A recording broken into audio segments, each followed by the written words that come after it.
Pues queridos, hemos estado mirando algunos de los fundamentos teológicos de nuestra comunidad presbiteriana, comenzando hace 4 semanas con una contemplación de la misión universal que nos une, la misión de Dios, de la cual la Iglesia Presbiteriana es una submisión.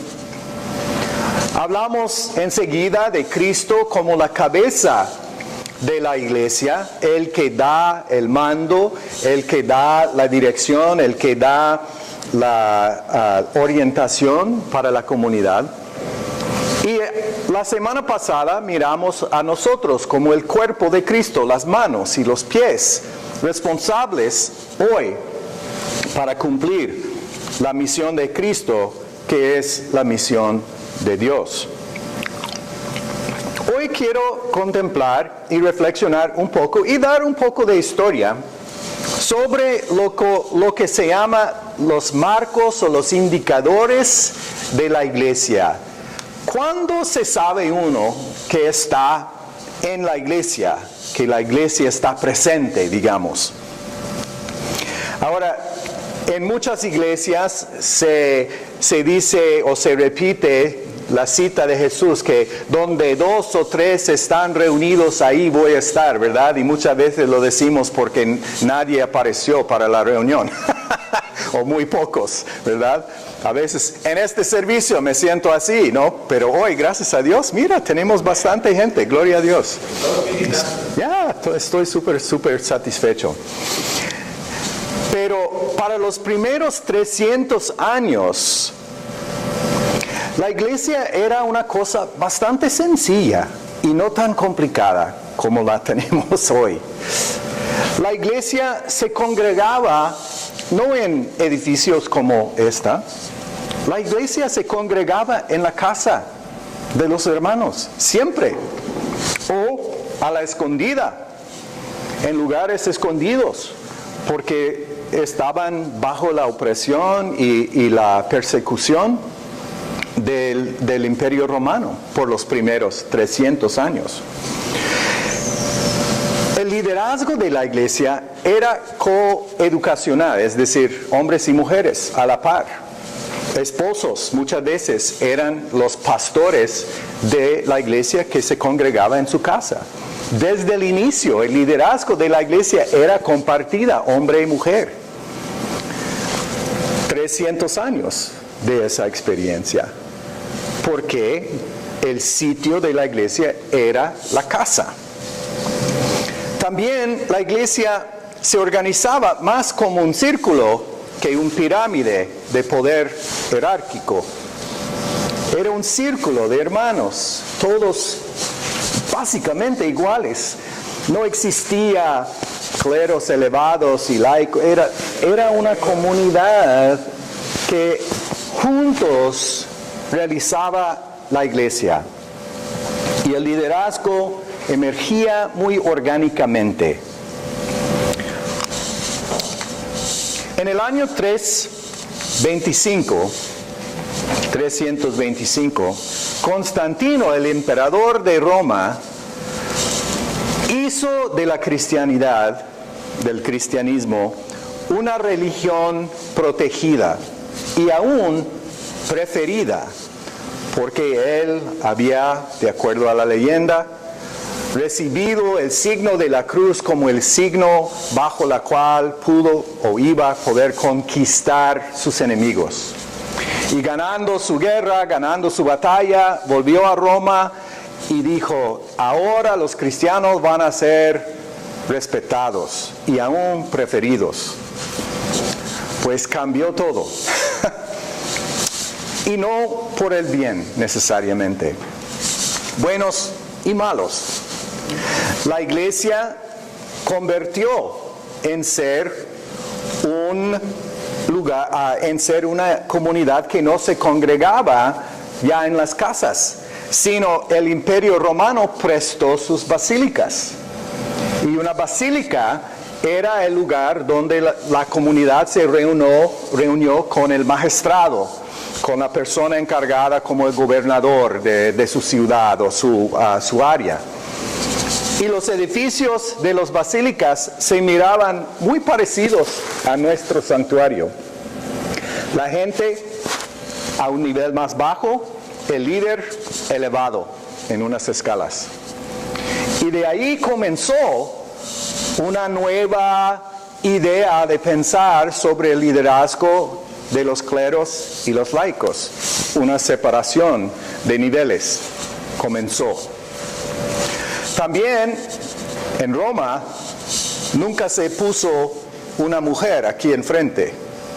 Así la iglesia comenzó a adoptar la rutina romana y las mujeres poco a poco fueron excluidas del liderazgo.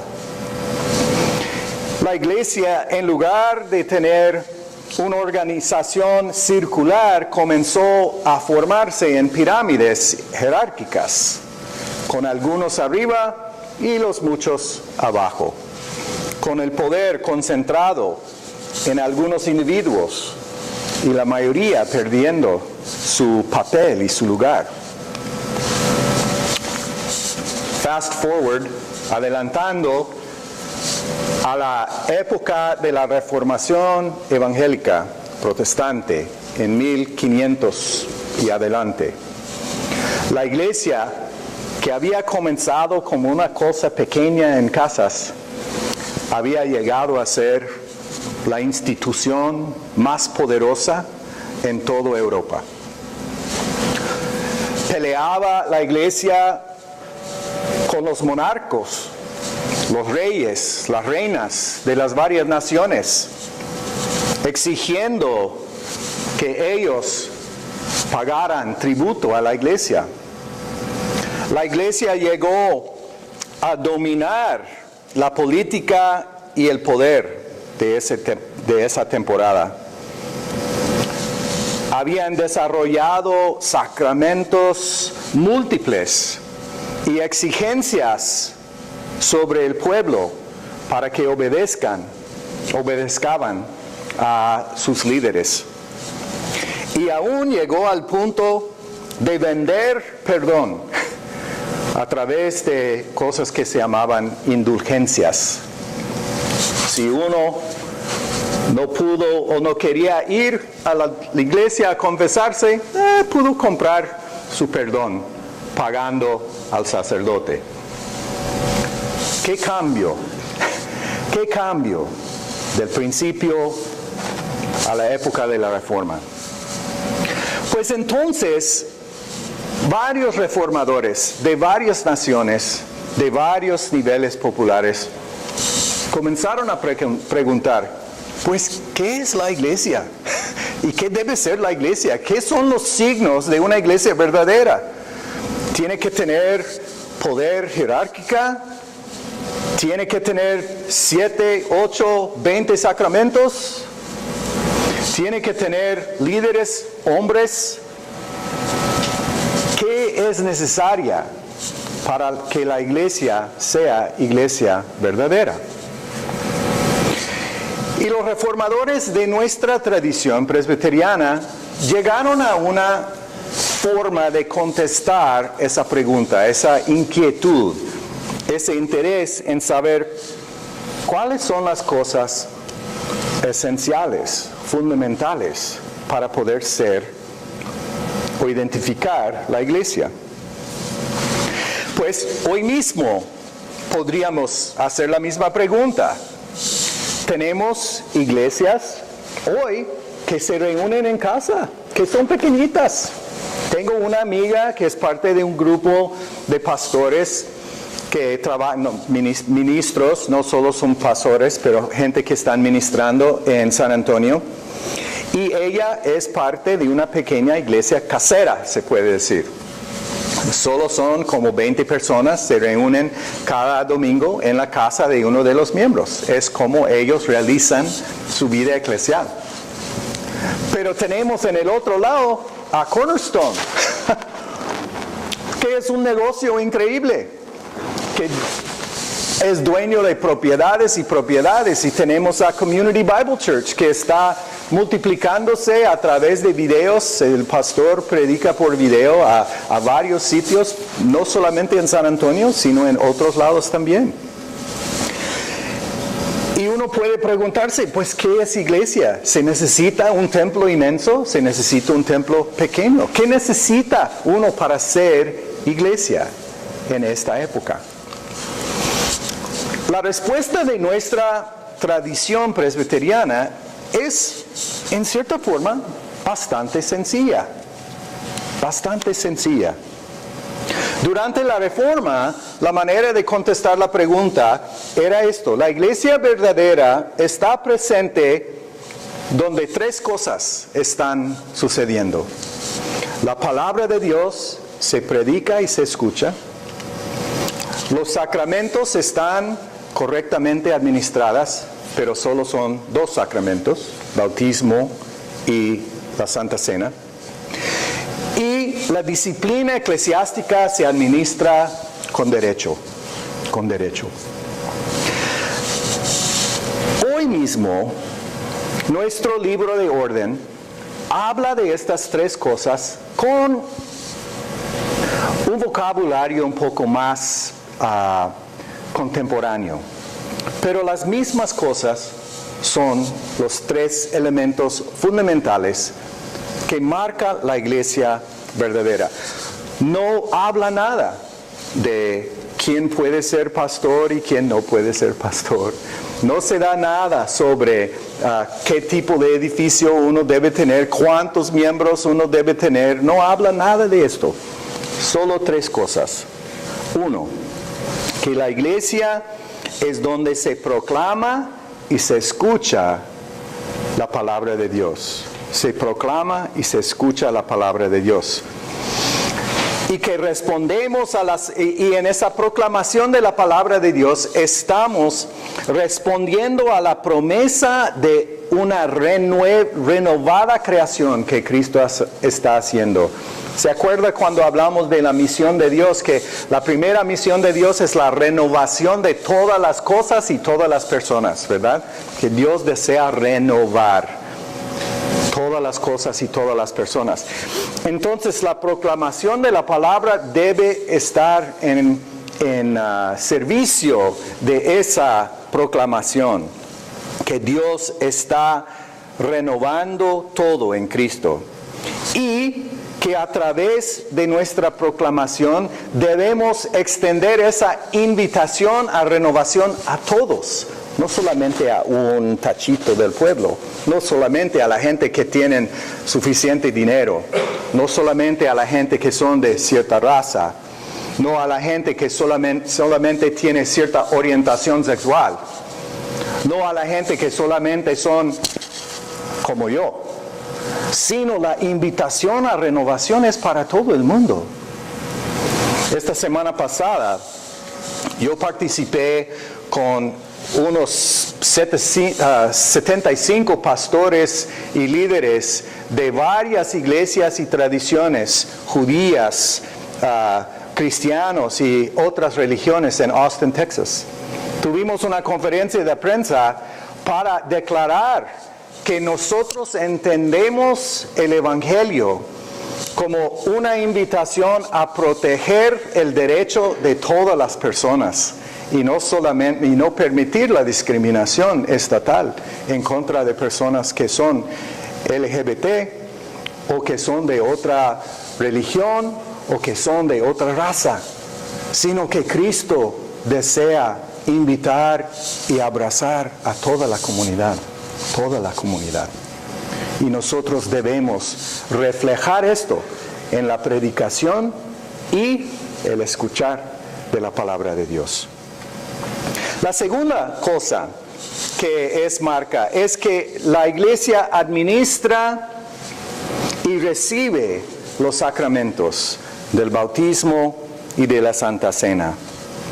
Y el libro de orden desenvuelve esto con 4 frases: que debemos dar la bienvenida a los que Cristo está injertando a su cuerpo, es decir, los niños que bautizamos o los adultos que son llamados y que quieren unirse a la iglesia de Cristo. Que debemos, a través del bautismo y la Santa Cena, que anunciemos la muerte y resurrección de Jesús, recordando en el bautismo la muerte y nueva vida que el bautismo significa, que aquí anunciamos la muerte y resurrección de Jesús hasta que venga para compartir con nosotros la cena en que todo el mundo estará alrededor de la mesa. Que debemos anticipar ese banquete celestial que Cristo está preparando para todos, para recibirnos en su mesa otra vez. Y que los sacramentos nos exigen comprometernos a estar solidarios con la gente necesitada, pobre y hambriento. ¿Por qué? Porque una de las parábolas que Jesús cuenta sobre esta mesa es la historia de aquel rey que creó un banquete e invitó a todos los conocidos y que nadie vino. Entonces le mandó a sus siervos: vayan a las calles, buscan a los cojos, los enfermos, los ciegos, los necesitados y tráigalos a la mesa. Porque no quiero que mi mesa esté vacía, sino que esté llena el banquete. Jesús nos invita a través de estos sacramentos a extendernos para incluir precisamente la gente excluida, porque su mesa es una mesa para todos.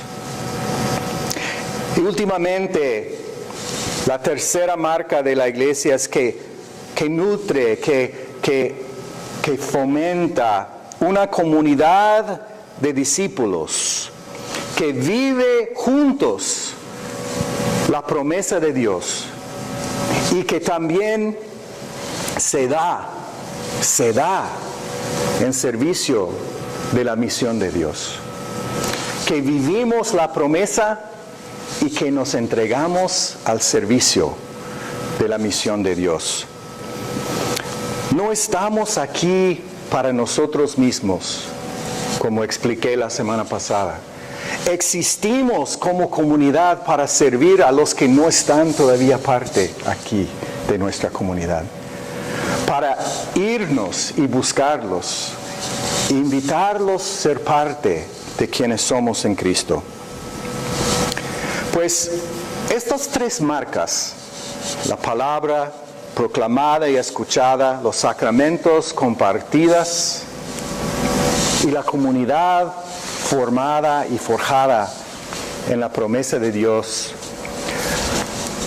Estos tres signos fueron redescubiertos por los reformadores en el texto que hoy leímos, el texto de Hechos, el cumpleaños o nacimiento de la iglesia. En el capítulo 2 de Hechos de los Apóstoles leemos la historia de Pentecostés, cuando vino el Espíritu Santo para llenar a los discípulos y enviarlos. Y Pedro es inspirado a predicar a todo el mundo y a través de la predicación muchos quieren arrepentirse y bautizarse. Y 3,000 personas llegan a ser parte de la comunidad cristiana naciente. ¿Y qué hacen ellos? Pues cosas sencillas, muy sencillas.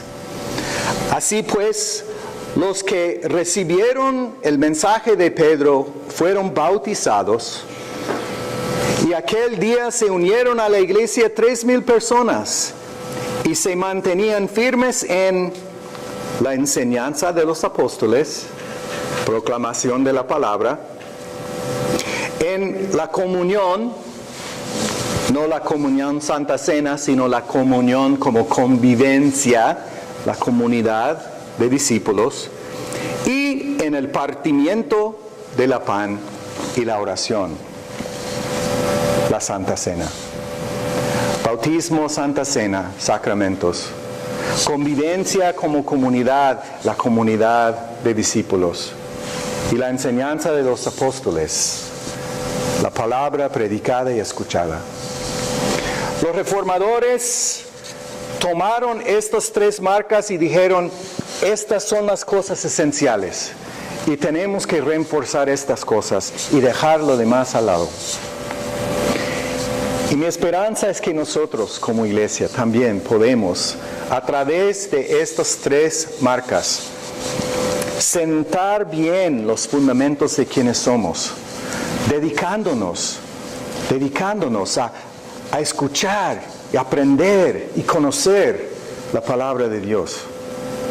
A dedicarnos a la relación y intercambio entre los hermanos y las hermanas, conocerse bien, apoyarse en la promesa y esperanza de Dios. Y ser nutridos aquí en esta mesa. Y asegurar que esta mesa sea una mesa para toda la gente y no solo algunos. Que esta fuente de bautismo sea un fuente que nos recuerda siempre que somos, por gracia, llamados, invitados a formar parte del cuerpo de Cristo.